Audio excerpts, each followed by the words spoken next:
The subjects of race and racism are all over the media at the moment, and that's long overdue. And however unfortunate it is that we got to this point, it's good that we're discussing it.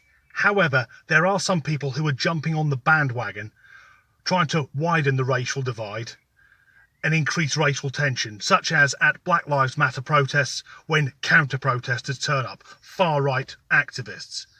And now, a former British MP has decided it's her turn to stir the pot.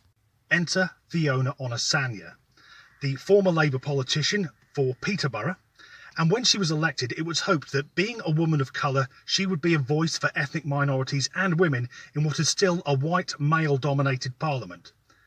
And she did do that right up until she was jailed for perverting the course of justice. This story concerns someone seeing racism that isn't there, because she contacted Kellogg's, the company that makes breakfast cereals, and informed them that one of their cereals is racist. She said that Rice Krispies and Cocoa Pops have the same composition. They are both rice-based. The only difference being that Cocoa Pops are brown and chocolate flavoured. So the only difference between these two foodstuffs is appearance and taste, for fuck's sake. Her issue is with the characters used to advertise and promote these cereals, because on Rice Krispies there are what she terms 3 white kids, and on Cocoa Pops there's a monkey. Now if you squint a bit you can see where she's trying to come from, because terms like chocolate and monkey have sadly been used by racists against black people for years, and in football territories up and down the country it still goes on. It's fucking disgusting. So first up, the 3 white kids. They are called Snap, Crackle and Pop, or as we shall now refer to them, K, K and K. They've been the face of Rice Krispies for years, long before I was born, and they're not white kids, they're elves. Whereas for Cocoa Pops we have Coco the monkey. Now he's been the face of Cocoa Pops since 1986, so thank God it only took 34 years for someone to spot a problem. But in the adverts he has 3 friends, a giraffe, an ostrich and an elephant, and the elephant was originally the lead character. It was only after market research discovered that young children responded more favourably to a playful monkey that Coco became the face of the cereal. It's fucking marketing, that's all. Also, the argument is somewhat derailed because Cocoa Pops is also available in white chocolate. And it's very common for cereals to use cartoon animals to appeal to younger children. Frosties have Tony the Tiger. And tigers are associated with India, so as a white Englishman, if I get a packet of Frosties, am I meant to look back wistfully to the glory days of empire and wish we could conquer India again, or do I just like the fucking taste of them?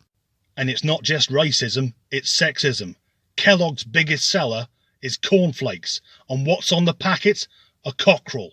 Or to put it another way, a cock. Have a cock for breakfast. It's suppressing women, or am I talking out of my fucking arsehole?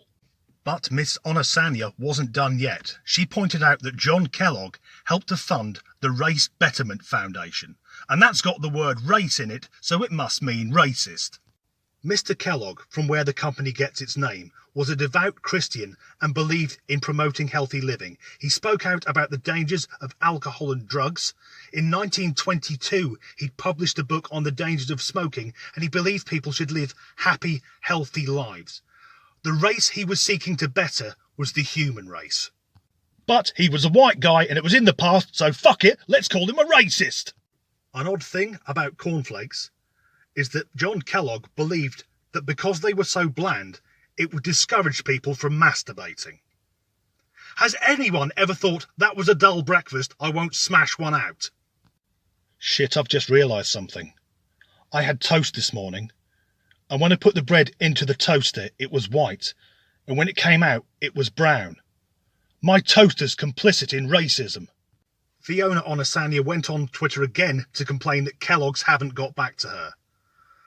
But Kellogg's is a big company and the people there are very busy. They've probably got better things to do than talk to a convicted criminal. But a nice thing about this story is that thousands of people from around the world, of all different races, religions, colours and creeds, took to Twitter, myself included, to rip the piss out of her. And when it comes to talking about breakfast cereals, You'd think that because Miss Onosanya had spent so much time in prison, she'd be used to porridge. That's the end of the video. Thanks for watching. Let's all be nice to one another.